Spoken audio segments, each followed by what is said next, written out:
The Dragon and the City is a great story device when you need to talk about strategic change. Now, just a word about dragons. You might think, oh, that's fairy tale nonsense. I can't talk about dragons at work.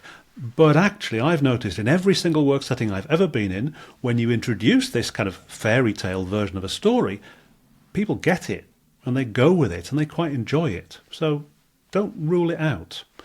So the Dragon and the City. Okay, so again, the storyteller tactic you'll see explains, first of all, what is the tactic and why do you need it? Well, you're going to explain a piece of work, you're going to explain a strategic change as if it's an epic adventure. You're going to get people excited and invested in your plan of action.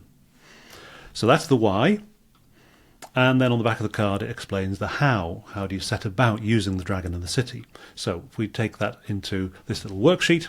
So again, you're starting off by thinking, well, what is our city? So what's good about it? What's bad about it? And also, what's the chain of command? Who's in charge? Who do we need to talk to about this strategic direction? And then you think, okay, well, what is our biggest dragon? Or maybe our biggest 3 dragons? And they never forget the dragon represents not just threat, but also opportunity. You know, dragons sit on a pile of gold. So dragon is threat and opportunity. Okay, what should we do? And then there are costs and benefits to any of those 3 options. We can either get the hell out of the way. Yeah, this is going to wipe us out. We need to move. Right? Well, there are costs and benefits to that option. Or we build up our walls, we build up our defences, we wait for this thing to come to us. Well, again, there are costs and benefits involved in that approach. Or we go out and we attack. We take this thing head on, we try to defeat it, we try to tame this dragon. Yeah, we find that gold.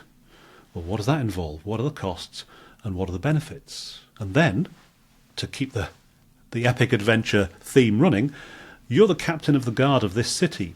Yeah?